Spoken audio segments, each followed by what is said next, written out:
Alright, so I got the front exhaust just back from the exhaust manifolds. There's 3 nuts on each side.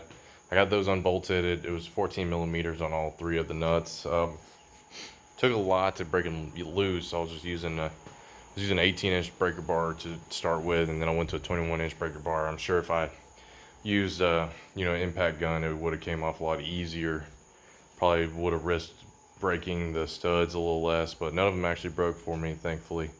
They all came off pretty clean. It did take a lot of force, but they did break eventually.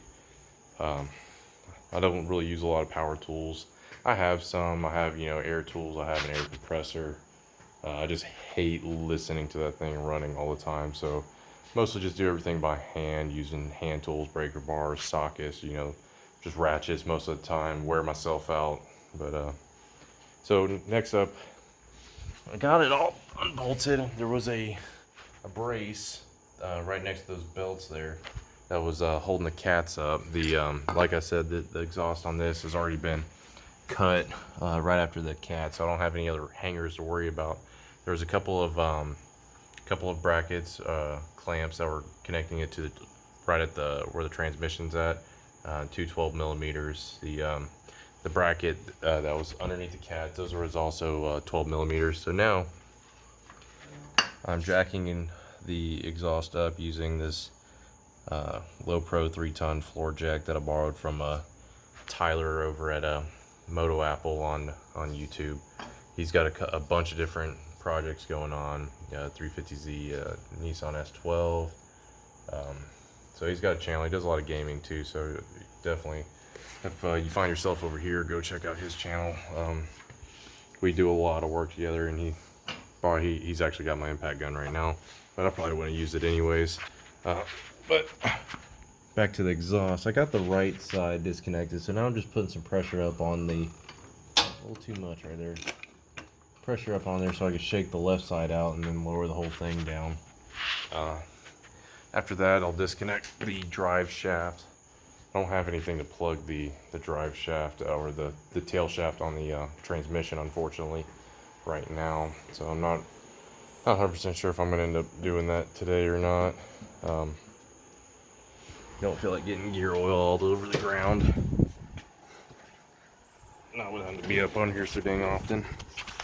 I'd rather be a little bit more prepared for that.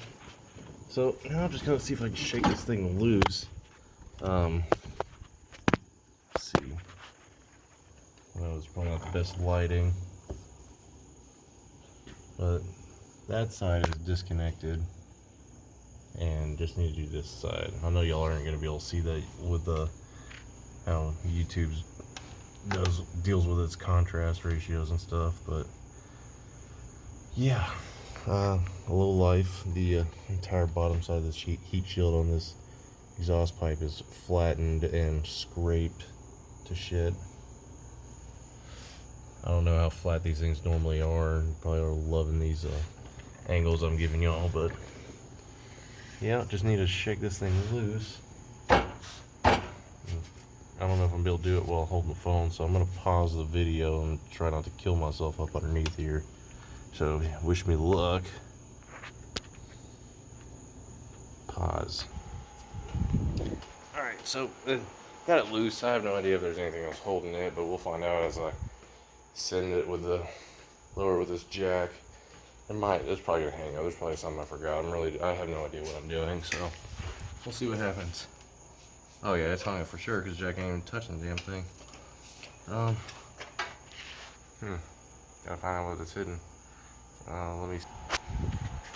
I think I just didn't pop the where bolts of the transmission mount all the way, so hopefully it'll come down now. No, it's just gonna keep getting more awkward. Well, let's see. Send it.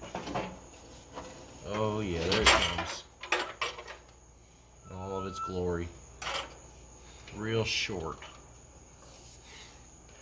Yeah, so definitely much easier than a whole exhaust system, I guess. Not having anything from the cat going back. Not sure what I'm gonna do with that just yet. I'll probably ride around with it for a little while, but like I said, I don't know if I'm just gonna do a just straight pipe back just to make it cheap, because overall I'm just making this a cheap, fun car overall is what I'm aiming for. I mean, it's not in the best of shape, and I'm not doing like a restoration on it. I mean, it's old, it's beat up. Just looking for something to have fun in. So, all right. So now the exhaust is out. I'm going to roll that back out of there. You know, I might call it a night here and pick up with the transmission removal tomorrow. I got a bunch of the lower bolts already broken loose on the transmission. Just need to do take out the drive shaft and that transmission mount, lower it down so I can access the front ones, or try to get to the front one, or the top ones rather, a little bit easier before we end up taking that transmission out and seeing how devastated that clutch is in there. I know it was terrible. That thing was slipping like an insane amount. I've never had or driven a car with a clutch so worn out. I think the dude had a little bit of fun before he decided he was going to get rid of this car, but it is what it is. You know, once someone's done with one of their projects, it comes someone else's. Hopefully it'll be at least something fun to drive, for the time being at least. So I'm going to cut the video here, and then hopefully when I pick up on this, I'll actually start picking up some momentum, and you know, it doesn't take me an hour to get the exhaust bolts or exhaust nuts broken loose and then waste all that time. So, alright, until next time.